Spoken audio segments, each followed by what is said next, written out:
Hey, what's up everybody? David here, and this is another product review.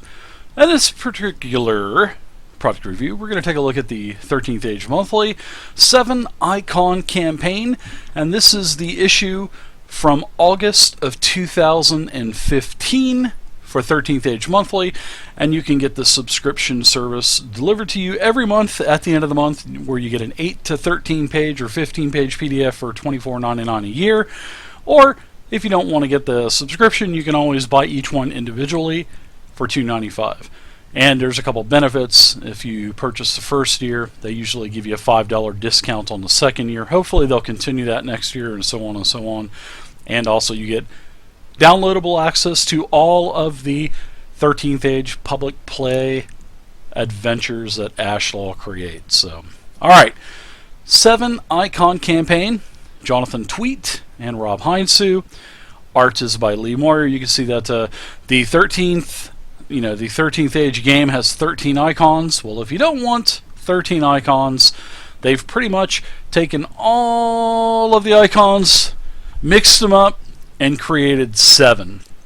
So if you don't like 13, you can go with 7, and they even kind of laugh and say you can even call the game 7th Age. So there you go. Alright, now you can see that there's also a lot of combinations of the, there's new icons, and they basically have taken the 2 icons involved, because they've taken, excluding the Orc Lord is still his own entity, but there's been a few new ones, and we'll go over each one of these. Well, this PDF is 10 pages, and it does go over all 7 of the icons in detail. And the first one is the Dwarf King, and it combines the Crusader and the Dwarf King. The Golden One combines the Emperor and the Great Gold Worm. The Hierophant combines the Archmage and the Priestess. The Orc Lord is still the same old Orc Lord. The Queen of Hell combines the Diabolist and the Lich King. The 3 combined their namesake actually with the Prince of Shadows in this new 7 icons. The Wild Queen combines the Elf Queen and the High Druid. So each one of these new icons, these 7 icons, you notice have a new icon symbol, and with each one of these new icons it gives you the lore. And also throughout the entire 10-page PDF document, you'll see that both Jonathan Tweet and Rob Heinsoo, they give their insight with their little, JT means Jonathan Tweet, and this RH rune means Rob Heinsoo.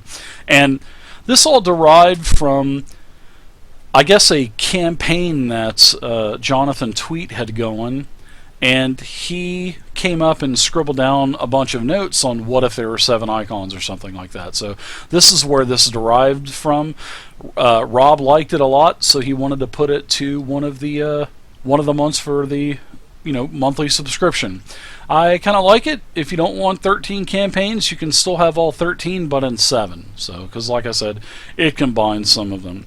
And with each one of the new 7 icons, you get lore and also something regarding it, like a feat or maybe a new spell or maybe a talent or something like that. And then it is all icon related. So for instance, the Dwarf King, the new feat is you have to be a dwarf, and it is called My Turn Next. And then you can basically add an adventure feat onto it as well, and it goes into more lore about the Dwarf King, and then it goes to the Golden One, same thing.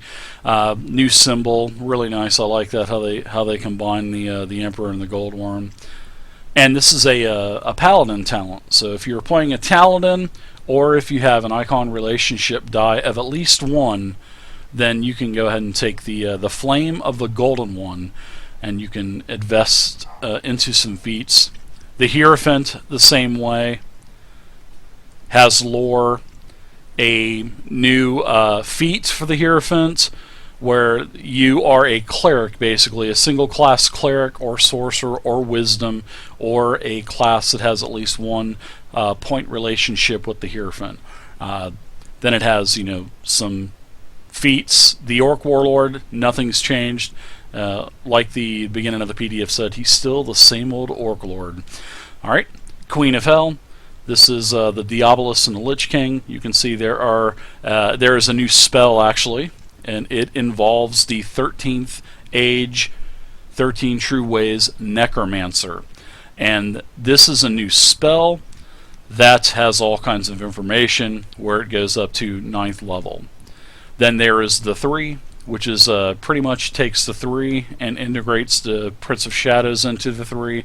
And here is a new bardic talent, and it is called Bard of the 3, and it has a nice table effect and some feats that you can invest into. The Wild Queen is the Elf Queen and the High Druid, and this is a very complex new sorcerer talent that basically replaces the Gather Power talent, and now it's going to be Gather Wild Magic. So you can see that there's some feats involved and quite a bit of randomness, and I actually like that. So, all right, so now that we see that there's 7 new icons, there's 7 new changes to classes or races, there's also ancient history about each of the icons, and it's questioned by each race in the game, whether it be a dwarf, a high elf, a wood elf, a gnome, whatever.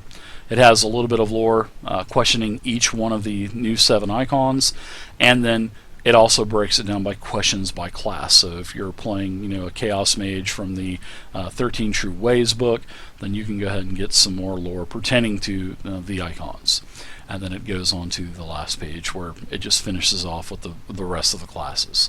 So there you go, guys.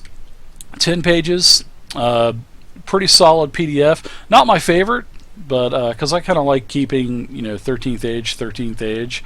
I will be honest, but that's just my personal opinion. Some people would like to consolidate them down and have a 7th Age campaign or 7 new icons. So, all right, guys, feel free to leave a comment down below. What do you guys think about taking the 13 icons and basically mixing them up into 7? What do you guys think? Leave a comment down in the section below. Thank you guys so much for watching, and like the channel and subscribe to it. Until next time, happy gaming.